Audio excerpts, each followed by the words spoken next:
like a lot of my guest speakers I invited, you mentioned to me in the past that you didn't come from a wealthy family. Um, so can you share a little bit about your family background and how you were able to overcome a lot of challenges in your life?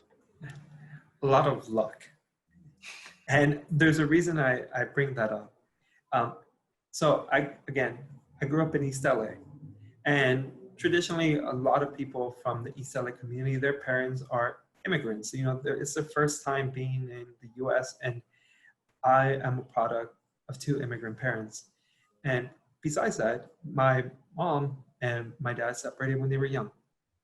And so at the end, it was just myself, my mother, and my little sister.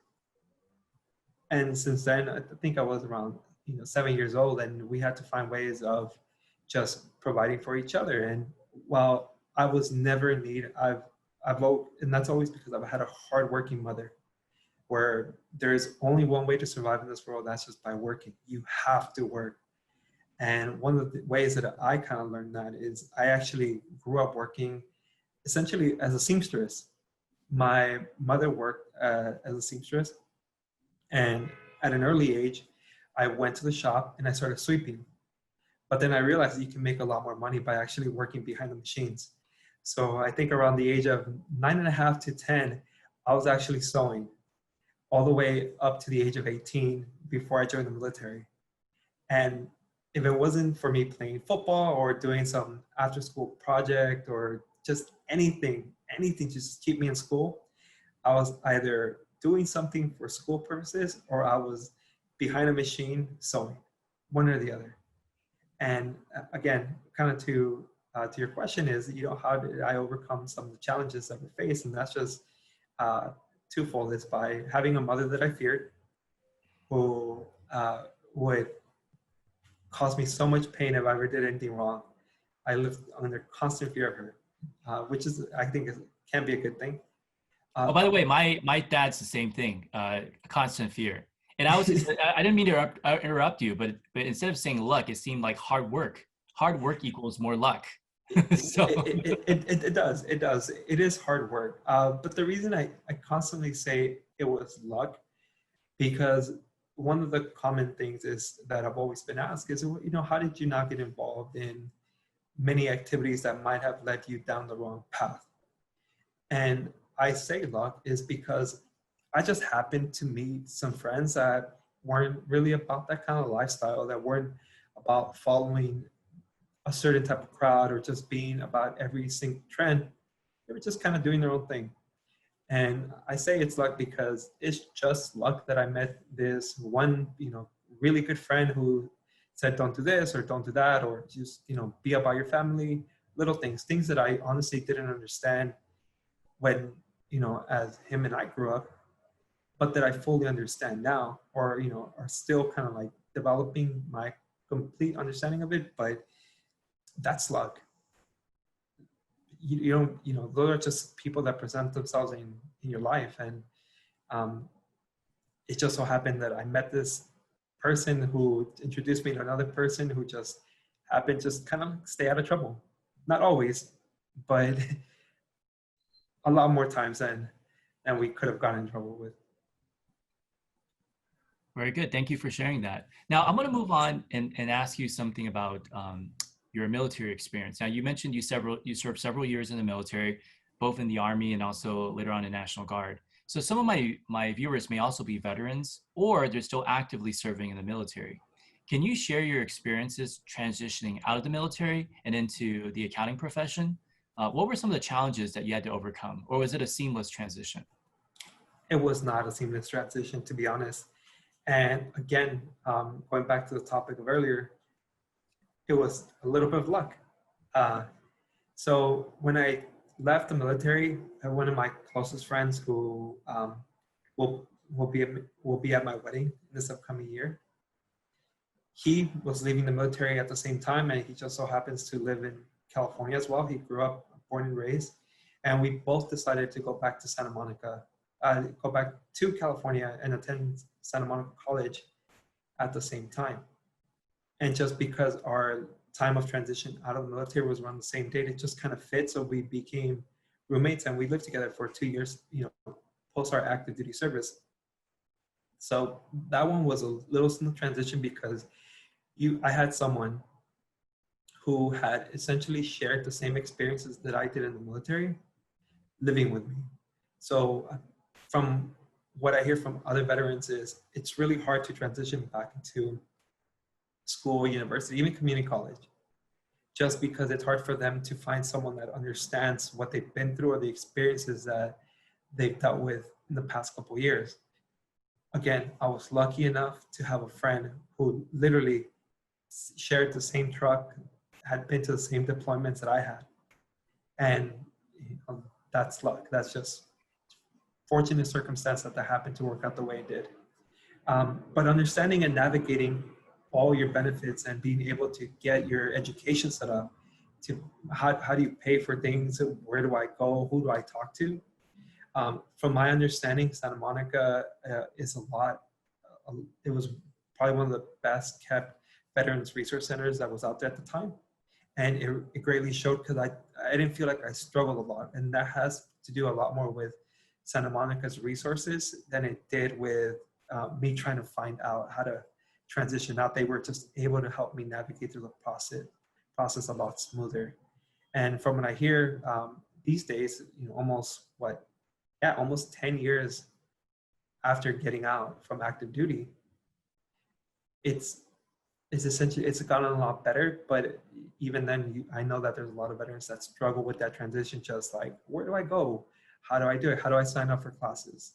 It's probably not something that they planned out when they first joined the military.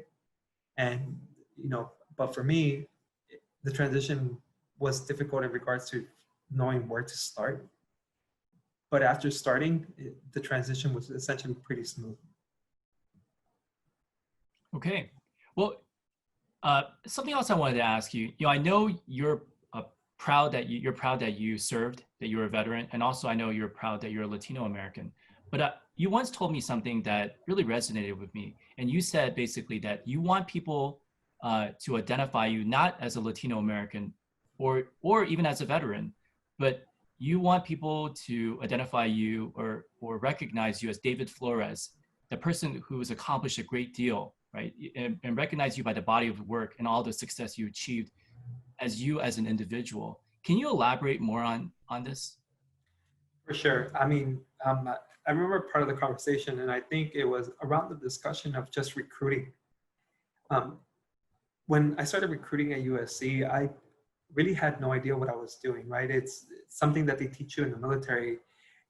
Try to kind of like watch your lane, stay quiet, don't speak, until spoken. So recruiting kind of took the opposite of that, where you're really trying to say, hey, look at me, look at me, look at me. I'm a great hire for you. Please pay same attention to me, right? And one of the things that I thought about and that I kind of had an idea when I was doing my transition from Santa Monica to USC is I wanted my work to speak for itself. That what I mean by that is I wanted my grades, I wanted to show that everything that I've done was because of the hard work that I put in and the long nights, the countless hours studying, even for things that I just didn't like, just studying in there trying to get the best grades. When I left Santa Monica, I had a 3.9 GPA, and I was very happy about that. I was very excited because I didn't have those kind of grades in high school. Nowhere near those kind of grades in high school. I'm not even gonna get into it, although it was, but I somehow graduated. And I realized that I wanted people to give me an opportunity because of the effort that I put in. And I wanted my background, my being, first generation Latino to go to college, the military identification that I've shared, to be essentially the cherry on top.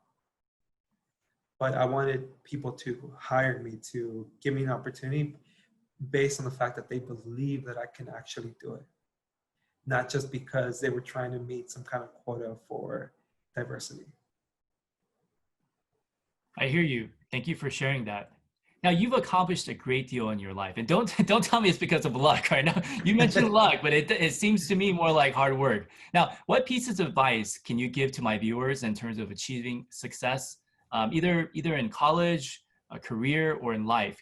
I know you probably could share a lot of tips, but could you just give my viewers just 3 tips that you think will make a huge impact in their life? For sure. When I was thinking about that, one of the things that I try to figure out, like, what are the 3 tips that I would give myself, or things that I've kind of bumped into in the past couple of years. And one of them is, don't take things too seriously. Like, things happen, and I think that's been one of the biggest issues that I've had to overcome in my short career. Is in the military, everything is done, like, everything has to be done perfectly to this extent, and that's just kind of how you're trained. But when you're out in corporate America, sometimes you have to take a step back and say, this is not a big of a problem as I'm thinking it is, or I'm making it out to be. And it's obviously hard to see that when you're in neck deep of a complex issue or a problem or a client matter. But the first tip of advice that I would give is, don't take things too seriously. Second is, find yourself a great group of friends, someone that are easily, like, going in the same direction that you are. I've always found that that's helped out. And obviously, if you read a lot of books, whether they're self-help books or books on great leaders and all that, they'll always tell you is, it's really around the people you kind of surround yourself with. I have some good friends, and some of the friends that I do have, they're very ambitious, and some of them are significantly more successful than I thought they would be, but somehow they've made it. And so I stick around with those group of friends because they're able to identify when I'm doing something wrong, or when maybe I should help shift my focus somewhere else. And that's always good to have, because at the end of the day, I think one of the quotes is, and I really can't remember the exact quote, but it goes on to something along the lines that you can go fast alone, but you can go further with a team, right? And so that's one. And then lastly is, nothing is a lifelong sentence. The reason I bring that one up is, you teach accounting, and you're going to have a lot of accounting students. And when they're going through the recruiting process, they're going to be asked a simple question: what line of service are you interested in? And most of the time it's auditor tax. And I feel that that is one of the hardest questions for any of your students to answer, because my friends are going audit, so maybe I should go audit. But I have some of my friends that are going tax, maybe I should go tax. What if I go tax if I don't like it? What if I do audit and I don't like it? What if I do public accounting and I don't like it? What should I get an accounting degree? So the reason my last tip is, not everything is a life sentence, is because you can always transition. I believe an accounting degree is a great degree to have, even from a business just foundation itself. But understand that you can make your career however you want it to be. So understand that whatever decision you make down in the next year or two, it's not a life sentence. It's just one step to the next journey, into the next journey, into the next journey. Great tips, David. Thank you so much for sharing this with my students. It's always refreshing to get these different perspectives. I've interviewed lots of people on my YouTube channel, and everyone's always given great advice. So thank you for sharing these 3 tips with my viewers. So again, David, thank you so much for making time today to come chat with me and share your knowledge with my viewers. And I hope you enjoy the rest of your day. And I look forward to speaking with you in the near future. All right. Same, and thank you for having me on.